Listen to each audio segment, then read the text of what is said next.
A gente vai começar esses encontros nossos falando sobre o cotidiano.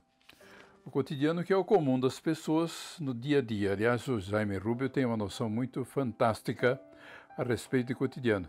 A cotidianidade é uma espécie de tirania de um poder impessoal anônimo que impõe a cada indivíduo seu comportamento e o modo de pensar, seus gostos, suas crenças.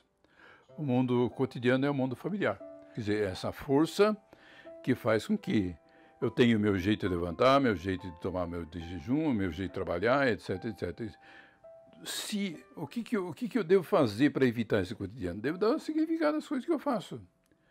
Eu venho no mundo já pronto, não vou descobrir nada, porque quem já descobriu é a pessoa adulta. E, segundo caso, eu não venho conviver com pessoas que acham que tem a verdade. Tem a verdade coisíssima nenhuma.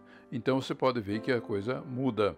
E a educação, diz o Cortella, que o erro da educação é pensar que o filósofo, o educador, educa.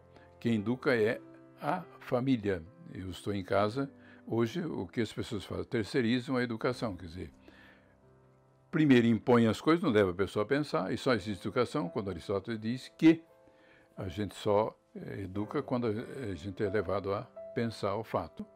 A rotina é a morte da alma, quer dizer, a pessoa fica ali. Eu viajei, a título de exemplo, já viajei 41 anos para Itatiba, na universidade, nunca esse pedaço de estrada me trouxe uma depressão disso, porque sempre a estrada é muito bonita e o trânsito se vê motorista do tipo, então aquilo tira a monotonia. Então, se você tem que tirar essa monotonia para que a vida, porque a vida é passageira, hoje estamos vivendo no mundo provisório, depende da pessoa de fazer isso. Se a pessoa faz isso, então está livre está saindo um pouco dessa cotidianidade. E esse cotidiano que leva a bendita rotina, e a rotina a gente faz as coisas rotineiramente, porque o cotidiano o que é? Por que existe uma ligação entre o cotidiano e a rotina? Porque a gente repete todos os dias os mesmos atos. Então as pessoas, isso passa de pai para filho, de filho para pai, e a coisa vai continuando. E não pode ser assim porque eu tenho que ser original. Aliás, a filosofia diz que eu preciso ser original, eu preciso caminhar na contramão.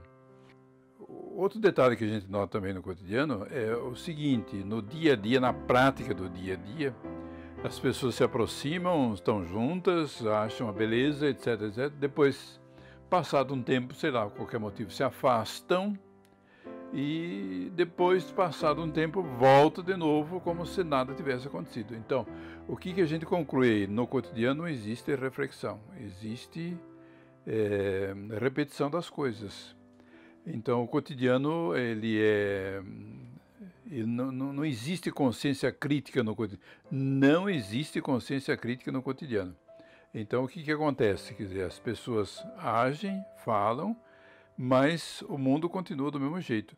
E quem cria esse cotidiano, isso vem já do regime militar, que pai não conversava com filho a respeito de política. E a política é algo que deve ser discutido, mas não se discute porque existem certas sabedorias que permanecem por aí. Tipo, por exemplo, tem jovens que ainda falam hoje de que política e religião não se discute. Claro que se discute. Então a gente vai discutir, a gente vai rever, a gente vai falar, a gente vai trocar ideias a respeito da política que está aí, no caso. Então, isso mostra bem que as pessoas vivem o cotidiano, praticam o cotidiano, não conseguem mudar, e eu costumo dizer que no cotidiano cada um tem a sua maneira de conhecer as coisas. O Santo Agostinho vai falar no século IV a.C. que a palavra indica, mas não explica. Então o que acontece? Quer dizer, a pessoa pensa que entendeu coisíssima nenhuma. Por que não entendeu? Porque cada um já tem o seu conhecimento. Cada um já age dentro do seu conhecimento. Eu chamo isso na linguagem comum de gaveta do conhecimento. Saiu fora dessa gaveta, não entende mais nada. No cotidiano não existe consciência crítica, existe a repetição daquilo que o Gramsci coloca, e o homem massa, o homem coletivo. Então, a criticidade só se dá na consciência crítica. No dia a dia não existe crítica. E se não existe crítica no conhecimento, diz o autor francês, que a pessoa que não reflete sobre o seu conhecimento, também o que Sócrates usava no século IV a.C., a vida que não é analisada não merece ser vivida. Então tem que ter consciência. A gente é contra, eu sou contra dar esmolas, porque o que vem de cima é humilhante, e dar conselhos, porque se eu recebo um conselho e eu passo a praticar, significa que a pessoa está perdendo a sua subjetividade, está vivendo a minha subjetividade e não está vivendo o que ela deve viver. Então, sou contra essa história de a pessoa seguir o seu caminho baseado na filosofia dos outros. O máximo que eu posso fazer dos outros é me inspirar, mas do contrário. E outra coisa que eu acho fundamental nessa cotidianidade, falta nessa cotidianidade, é a pessoa ser crítica. A pessoa não é crítica. A pessoa há uma coisa é certa, existe o desabafo, existe a crítica. O pessoal desabafa, mas criticar mesmo, vai criticar o quê? Tanto é que você pergunta para as pessoas no dia a dia como é que você está, a pessoa diz, vai se vivendo. O cotidiano é isso que está aí, quer dizer, a pessoa aprendeu, trouxe isso da infância, trouxe isso dos pais, né? Os pais acham que eles têm a verdade, não tem coisíssima nenhuma. E o Aristóteles, também filósofo do século IV, diz que só existe educação na medida em que a pessoa reflete ou se coloca a pensar. Se não se colocar a pensar, então não existe educação nenhuma. E o Paulo Freire vai dizer o seguinte, que é impossível o governo dar uma educação que mostre as contradições da educação. Então, o cotidiano é isso. O cotidiano, você faz mecanicamente os seus atos, acha diferente, acha isso, mas continua copiando o exemplo da mãe, o exemplo do pai, e continua fazendo a sua vida. E esse colega meu que eu citei para você, que escreve um livro, trabalhamos juntos na Unimep, ele diz o seguinte, que os animais têm suas trilhas, têm seus caminhos, o ser humano não tem.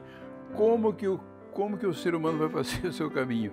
Através, então, dos conselhos que recebe, o conselho do pai, o conselho da mãe, o conselho dos amigos, etc. Então, vai seguindo. Quando vê, a vida é provisória, o tempo não tem retorno. Então, quando se diz, por exemplo, que a vida começa aos 40, tem sentido essa frase hoje, porque aos 40 anos a pessoa está empregada ou desempregada, está trabalhando, não está trabalhando, está casada, está separada, etc. Então a vida vai começar. O que eu faço da vida? E a pergunta drástica que Sartre faz é o seguinte, o que eu vou fazer do que fizeram de mim? Agora chegou a minha vez.